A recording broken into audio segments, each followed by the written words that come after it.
નમસ્કાર દર્શક મિત્રો, @ગુજરાતમાં આપનું સ્વાગત છે। શિસ્ત જેનો પાયો કહેવાય છે તેવા ભારતીય જનતા પાર્ટીમાં હવે સમાધાન અને સમજાવટ છતાં પણ પાર્ટીમાં ક્યાંક ને ક્યાંક આંતરિક ચૂંટણી જંગ જેવી સ્થિતિ જોવા મળી રહી છે। જી હા, ભાજપમાં પ્રમુખોની નિમણૂક એ હવે પાર્ટી માટે માથાનો દુખાવો બનતી જઈ રહી છે।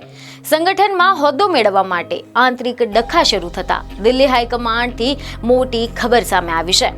ભાજપ પ્રમુખ કોણ બને તેની સેન્સ મેળવવાના નામે ગુજરાત ભાજપની ખરી આંતરિક સ્થિતિનો તાગ મેળવવા માટે નેતાગીરી સક્રિય બની ગઈ છે, જેથી કમલમમાં પોતાના માણસો ગોઠવવા માટે નેતાઓમાં પણ ભાગદોડ મચી ગઈ છે। સમાચાર એવા મળી રહ્યા છે કે ગુજરાત ભાજપમાં ગમે ત્યારે શહેર જિલ્લા પ્રમુખોના નામોની સત્તાવાર જાહેરાત થઈ શકે છે। જો કે આ બધાની વચ્ચે હવે એક નવી ચર્ચા શરૂ થઈ ગઈ છે કે આ જાહેરાતમાં હજી વિલંબ થઈ શકે છે, કારણ કે આંતરિક વિખવાદને જોતા આ વાત દિલ્હી હાઈકમાન્ડમાં પહોંચી ગઈ છે અને દિલ્હી દરબારમાં હામી ભર્યા બાદ નામોની જાહેરાત થશે।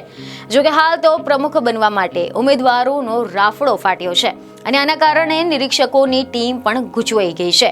મજબૂત દાવેદારોએ પદ મેળવવા માટે છે કમલમ સુધીની લોબિંગ પણ શરૂ કરી નાખી છે, તો અનેક શહેરોમાં કાટેકી ટક્કર જોવા મળી રહી છે। તો બીજી તરફ સંગઠનમાં હોદ્દો મેળવવા માટે ભાજપમાં આંતરિક ખેંચતાણ જોવા મળી રહી છે।